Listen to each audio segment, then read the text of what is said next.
Man, this intro has been a long time coming. Shields up, Ironbreakers, and welcome back to Monster Hunter Wilds. So yesterday we had a fantastic evening with the release of a brand new gameplay trailer for Monster Hunter Wilds during PlayStation State of Play. It was absolutely phenomenal. I loved everything about it, and I'm actually currently working on the breakdown of that trailer. I'm just looking up different information on the official website, looking at the trailer itself, analyzing it to the best of my ability, taking a look at some of the 4 ultimate parallels that have been identified by the community, and as I was doing research, I realized, wait a minute, there's a brand new video on the official Monster Hunter channel, and this time around it is a message from the developers, so I was going to be watching this regardless. I just figured I would record my reaction in case there's interesting information here that I will be bringing into a future video. So let's get things started and see what Ryozo and the team have to tell us, shall we? Hello everyone, I'm Ryozo Tsujimoto, the producer for Monster Hunter Wilds. During the recent Sony Interactive digital event, we showed off a new trailer. I hope you all had a chance to see it. If you haven't checked it out already, please take a look. Today I'd like to introduce the director of this title, Yuya Tokuda. Yuya Tokuda, who is also the director for Monster Hunter World, not Iceborne, just Monster Hunter World. I believe that for Iceborne it was Daisuke-san, I think. But yeah, and then we have the art director and executive director, Kaname Fujioka, who is also the art director for Monster Hunter World and Iceborne. We'd like to deliver a message to everyone. Please introduce yourselves. Hello everyone, I'm Yuya Tokuda, the director of Monster Hunter Wilds. I'm Kaname Fujioka, the art director and executive director of Monster Hunter Wilds. Monster Hunter Wilds is still deep in development. We haven't revealed much information yet, so there isn't a lot we can talk about. But it'd be great to hear what the two of you are currently working on. So you could tell everyone some details. If you want some insight, that would be great. Let's start with Tokuda-san. It was shown in the trailer, but the environment undergoes many drastic changes and the monsters sometimes form herds. We want everyone to experience a more unforgiving side of the ecosystem. So the development team is working hard to create that experience. So a more unforgiving side of the ecosystem. They already mentioned in the official website that each hunting locale, which by the way, this is one of the things we're going to be discussing on the trailer breakdown, because initially I had this idea that the game could potentially be full-on open world, but according to the information that we currently have on the website, it looks like that likely isn't going to be the case because they specifically mentioned hunting locales, which basically means hunting maps like what we had for Monster Hunter World and Monster Hunter Rise. And it seems like those locales are going to have 2 distinct states that they can be in, which is a more hazardous state with lightning crashing down, and that implies that during those times, that map is going to have less resources for the monsters to consume in terms of like food and stuff like that, which is going to make the monsters more aggressive, whereas when the map is in more, you know, pretty and good weather and all of these things, the resources are going to be more abundant, which probably means the monsters are going to be more passive, which is interesting because in a way, it almost doubles up the amount of maps that we're going to be getting using this very clever implementation of almost like the dark version of the map and the light version of the map, and depending on which one you are, monsters are going to behave differently, and maybe even you can only hunt certain types of monsters when you are on the more aggressive version or the more light version, or maybe they drop different materials. There's a lot of potential there to keep things fresh, which is pretty cool. Anyway, continuing with the video, what about you, Fujioka-san? Tokuda-san mentioned wanting to portray a more hostile world, so we were very careful in how we portray it in a Monster Hunter way. We also wanted to create a sense of seamless immersion, and on that topic, seamless immersion, I mean just immersion in general, is the vibe that I get from this trailer. It felt incredibly immersive just seeing the way in which you're going to be going around hunting. The monsters are all out in herds and stuff like that. The whole vibe of it was very much immersion during the gameplay and story. It's a core element we're looking to realize. And we're working hard so that players who love this action and this type of experience feel this game is a masterpiece. Well, Monster Hunter is all about the monsters. That's right.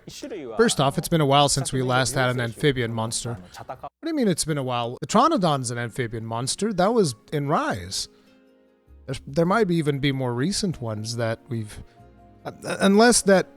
I'm pretty sure that the Pteranodon is considered an amphibian, right? Should be. But I'm guessing he's more referencing Tetsukabra with this, because the name of the new monster is Chupacabra. So I think that might be what he's referencing here. You might have caught a glimpse of Shatakabra, a blue frog-like monster. It licks up a variety of materials and attaches them to its arms to strengthen itself. The vibe that I got from this just instantly reminded me of a really old, I don't know if it was 80s or 90s movie with Jean-Claude Van Damme, where they fight and there's this fighting thing that they do where they put the adhesive stripes on their hands, and then they actually dip it in glue or some other adhesive material, and then they put it into shards of broken glass, and then they fight Muay Thai style. And I was like, that's kind of like what he's doing, except he's doing it with saliva. Like, licks himself and then like smashes into the ground. I'm assuming he smashes into the ground, and then he gets rocks attached to him, and that makes him tougher. Attached them to its arms to strengthen itself. The trailer also showed another monster that appeared in the pack, Doshaguma. Illustrating how environmental changes affect the monster's ecosystem is an element that has never been seen in the series before. I also feel that we're able to depict... Wait, what? Illustrating how environmental changes affect the monster's ecosystem. Oh, okay. So the whole thing about the maps change. I'm wondering how it works in terms of the maps changing dynamically, because I'm pretty sure we're going to be having an Elder Dragon that is going to change the way that the map works, because we've seen that in the previous trailer where, the hunter's just running around, lightning starts crashing down, and then the map starts changing dynamically. So, yeah, I think that is going to be cool. Also, sorry about the train noises. Illustrating how environmental changes affect the monster's ecosystem is an element that has never been seen in the series before. I also feel that we're able to depict how threatening and dangerous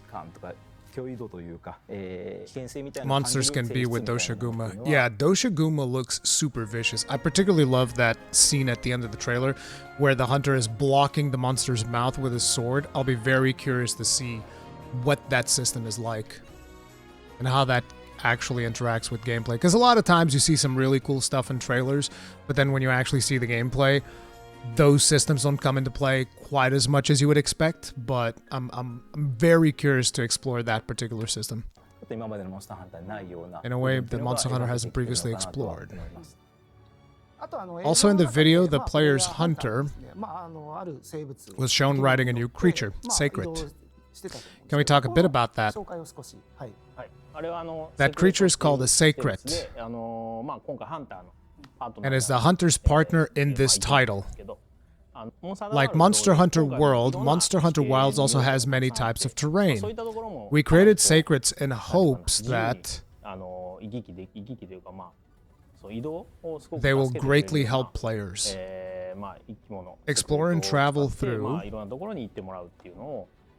the environment freely. Seikrets will also provide assistance during hunts. This is one of the things that concerns me a little bit, because like I said while we were watching this yesterday, it almost felt like a get-out-of-jail-free card in some aspects, where you can just like mount the thing. And one of the things was, and this I pointed this out during the beta for Monster Hunter Rise, when I was able to just jump onto a Palamute and I was able to sharpen. I was like, okay, this is super overpowered. The fact that you can just jump onto the Palamute, sharpen your weapon while you're running around, and the monster can't get to you. Well, most monsters. But you just jump into the Palamute, start sharpening your weapon, all good. I'm hoping that's not something that we can do here. And I already know that there's going to be a lot of people that are going to be disagreeing with me on this and all of that stuff. But to me, I genuinely hope that, sharpening a weapon is still a big investment. because I just think that it's a key feature for Monster Hunter. And I don't think it's fair that you can just ignore sharpening mechanic. I mean, you don't really ignore it, but the whole thing about, oh, let's mount and then sharpen, I feel like that's way too powerful. So like I mentioned previously, because I specifically said in the very first trailer we saw, there was such a huge focus on this creature, that this creature is going to be the central focus of the hunting experience, which right now can be a good thing, can be a bad thing. We don't know too much about it. I mean, overall, I think that the vibe is going to be a positive one, but right now I feel like there are also concerns, at least that I personally have, that it influences the hunting too much, because I want to have that experience of the me and the monster and the dance. And I always hesitate how it's going to play out when there's another dance partner added to it that is going to greatly influence how the dance goes. But I'm sure that the team can achieve the objective without, let's say, without making it too overpowered. Hopefully. We'll see. So we hope everybody looks forward to these creatures contributing greatly to the seamless flow of action sequences. Well, Seikrets are a very important part of the game. Yes, absolutely. Also, there was new information that was shared during the Sony Interactive Digital event. For Monster Hunter World and Iceborne players, we plan to release... Oh, it's the DLC. A save data bonus for your Palico's equipment in Monster Hunter Wilds, so we hope you look forward to that. So the Palico talks now. This is a big thing. A lot of people are upset. I didn't even notice it during the trailer. I thought it was some other character that was talking. But the Palico talks. So I know that a lot of people are going to be wondering what's my take on that. So I figured I'd address it now. I'll talk more about it when I do the full breakdown of the trailer and all of that. But I'm not necessarily against it. The thing about it is the Palicos have always spoken. It's just they weren't voiced. And yesterday, people were saying, Palicos never spoke before. And I'm like, what are you talking about? Go up to the friggin' canteen. Palicos are speaking with you all the time. The thing is, they would just make cat sounds like, meow, meow, meow, meow, meow. That was the thing. And then you would see text. And I understand that a lot of people prefer that. So one of the things that I would actually advise Capcom to do is let people toggle that. Like, actually just let people toggle that. Because... if, you know, there's a bunch of players that I've seen just from the reaction of the trailer. There's a bunch of players that really don't want Palicos speaking, like, you know, regular language. They don't want Palicos to speak in English, which is something that we can see in the trailer. And again, this was something that I didn't even notice on the first viewing, but after watching it again, yes, the Palicos do speak. So I think they should make it an option. So just have an option where it's like, okay, the Palico's just going to go like meow, meow, meow, meow, meow, meow, and then there's text. Or you can just have the default be the Palicos speak. Just let players choose, because I feel like it's not too much of an effort. But then again, it could just be the team's creative vision to be like, no, we want Palicos to speak, deal with it. Okay, but they were very conscious of this when it came to Monster Hunter Rise and Monster Hunter Sunbreak, because if you guys remember, they also introduced the hunter speaking, and when they introduced that, they allowed you to choose the frequency with which your hunter would speak. So we're talking like what they call in the industry the barks. So your character just barks out random stuff. Like, for instance, with the Gunlance one that I always remember with the voice that I had was whenever I would reload, my hunter would go, I'm gonna punch you full of holes. Something like that, right? And so you could turn that completely off, if I remember correctly. So if they do something like that, wherein you can either adjust the frequency or completely turn it off and just have the Palico do meow, meow, meow, meow, meow, I think everybody will be happy. Personally, I'm going to be playing with Palico voice on because I'm curious. I want to see what that's going to be like, and I want to see what that experience feels like. But a lot of people are being very negative on this feature. The hunter is also voiced this time. That's another thing. This is the first time that our hunter is not a silent protagonist. Our hunter actually speaks. He speaks during the trailer and all of that, so that'll be very, very interesting. Sure, everybody is still curious to know more. But we're still developing the game. Even now, we're taking time away from development to film this, so we need to go back soon. They need to get back into the kitchen. They're going to be doing some more cooking. They've already gave us a nice little appetizer with yesterday's trailer.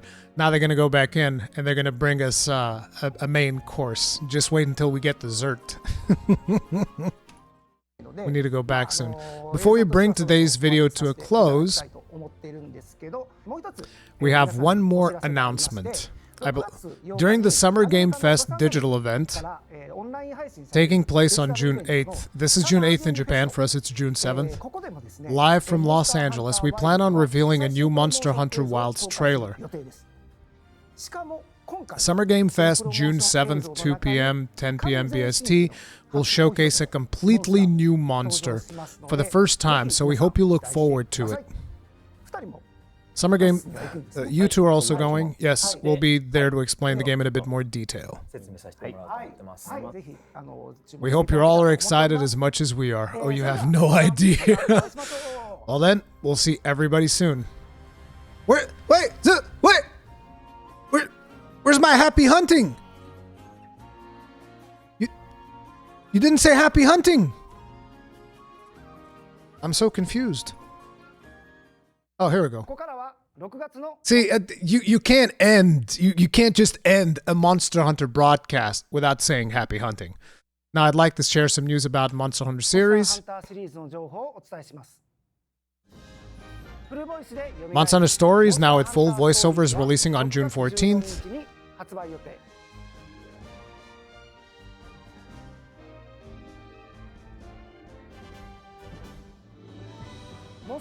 Monster Hunter Stories 2 Wings of Ruin is also arriving on a new platform, coming to PlayStation that same day. By the way, I haven't played Monster Hunter Stories. Jono sent me a code for the original Monster Hunter Stories. Monster Hunter 2, I played the entirety of it on the Switch, and I cannot recommend this game enough. This is an absolute blast. I think even if you don't like turn-based RPGs, I don't know, I wish there was a demo or something. I don't know if there's a demo, but like, check out some of the gameplay on my channel, because this was an absolute joy to play. I loved it.